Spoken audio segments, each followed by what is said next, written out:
gezaho amategeko 10 y'abantu bose bifuza kugabanya ibiro cyangwa se kugira ubuzima bwiza, kandi akaba ari n'amategeko y'abantu bose bifuza kuramba. Niba rero wifuza kugabanya ibiro, uri mu rugendo rwo kugira ngo ibiro byawe bigabanuke, ugabanye mu nda, ugabanye ibice by'ibinyenyanza, ugabanye ibiro by'umubiri wose muri makeya, cyangwa se wifuza kuramba, kuzabaho ukaramba, wifuriza n'abawe, umuryango wawe wose kubaho ukaramba ubuzima bwiza muri make, aya ni amategeko 10 wakurikiza nimba ubishoboye, bityo ukazabona igisubizo cyiza. Ntagutindiye rero, reka tugende n'itegeko rya mbere.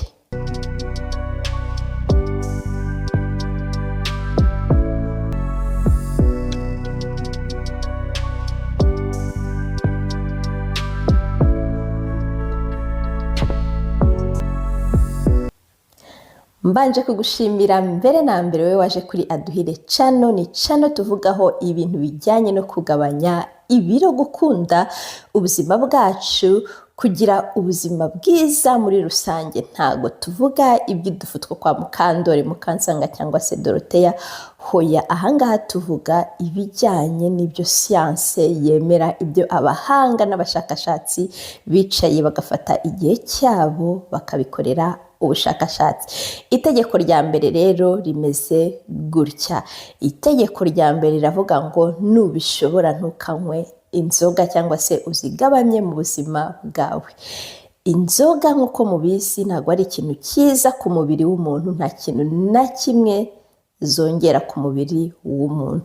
Icya mbere, inzoga zongera stress, inzoga zibuza ubwonko bwawe gutekereza ibintu bwakagombye gutekereza, ahubwo bugatekereza ibindi bintu, cyangwa se bikirengagiza, ubwonko bukirengagiza ikibazo wari ufite, ukabona amahoro y'agahe gatoya, ariko inzoga zagushiramo ya stress ikongera ikagaruka.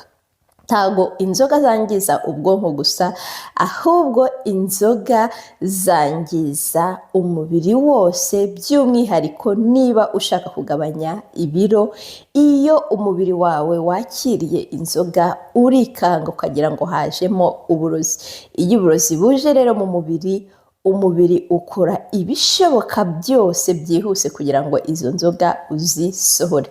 Izo nzoga rero iyo zimaze gusohoka byihuse, ni umwijima, uzisohora vuba vuba, wirengagiza ibindi byose wari gukora, ukabanza ugasohora izo nzoga. Niba umubiri wagombaga guta ibinure, gusohora indi myanda, gusohora bya biro ushaka guta, uzabanza wite ku nzoga. Urumva uko unyweye inzoga, umubiri aho kugira ngo usohore ibinure mbere na mbere, urabanza ugasohora izo nzoga, ubanza ugasohora uburozi. Nusohora izo nzoga wowe ushaka kugabanya ibiro, bya biro bizaba bishatse ahandi hantu biba byibitse, kuko nuko umubiri umeze. Rero nimba ubishoboye, ushaka kugira ngo ugabanye ibiro, ikintu cya mbere ugomba kureka ni inzoga.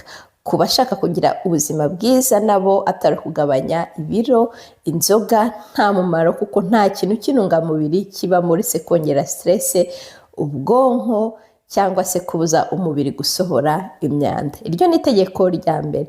Itegeko rya kabiri riragira riti ugomba kugira discipline mu buzima bwawe bwa buri munsi. By'umwihariko niba ushaka kugabanya ibiro, ni discipline. Ntago uzaryama ngo buke wumve ko hari ikintu kiri bwizane kikaza kikagukuraho ibiro. Nk'uko ibiro bijya kuza byagutwaye igihe, no kugira ngo bigende ibiro bizagutwara igihe. Iyo discipline rero ugomba kuyigira mu buzima bwawe bwa buri munsi, kandi ukamenya ko nta gisubizo, nta gitangaza kizaza mu minsi 2, mu minsi 3 ngo ibyo biro bibe biragiye.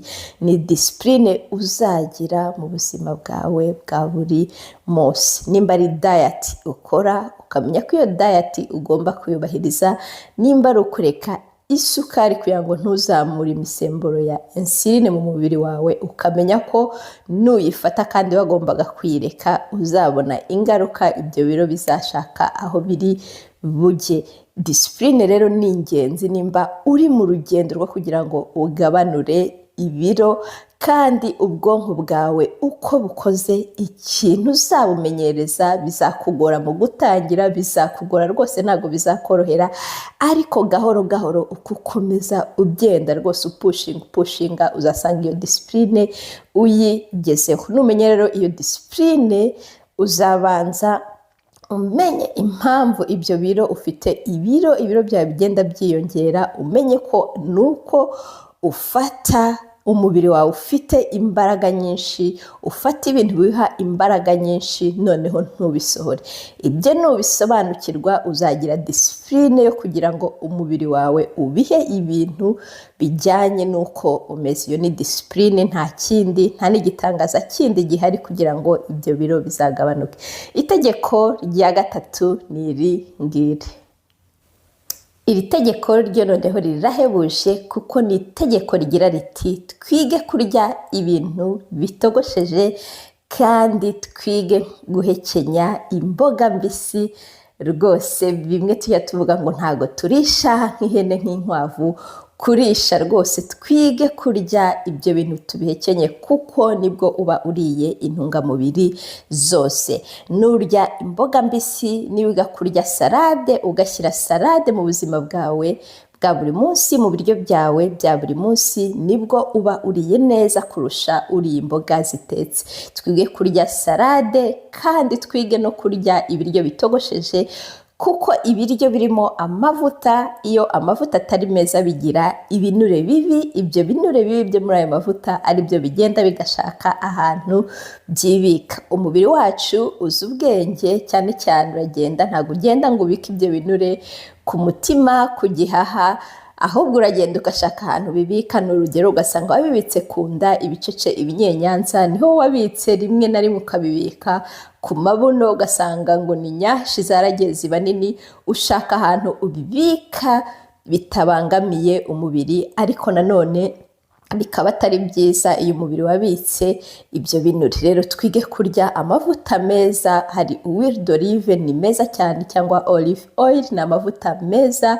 Hakaba amavuta ya coconut, ariko ya mavuta dutekesha ifiriti rwose, ariya ni amavuta mabi, kuko agira ibinure bibi. By'umwihariko niba uri mu rugendo rwo kugabanya ibiro utabashije kubona ya mavuta meza, olive oil cyangwa se amavuta ya coconut, ukoreshe, uteke ibiryo bitogosheje rwose, nibyo byiza. Nimba ari ibirayi ubirye bitogosheje, iyo firiti rwose ntabwo ari nziza. Abantu b'abanyamujyi, njye nakuriye mu cyaro, twaryaga ibiryo bitogosheje, ariko abantu bo mu mujyi rwose, iyo nageraga mu mujyi nabaga nishimye, kuko mu mujyi twaryaga ifiriti, inyama zikaranze neza, isosi ikoze, ukarisha ubugari rwose bimeze neza. Ariko ngo icyiza ni uwariye bya biryo bitogosheje, ibijumba bitogosheje, ibishyimbo, kurusha uwariye iyo firiti n'inyama pe.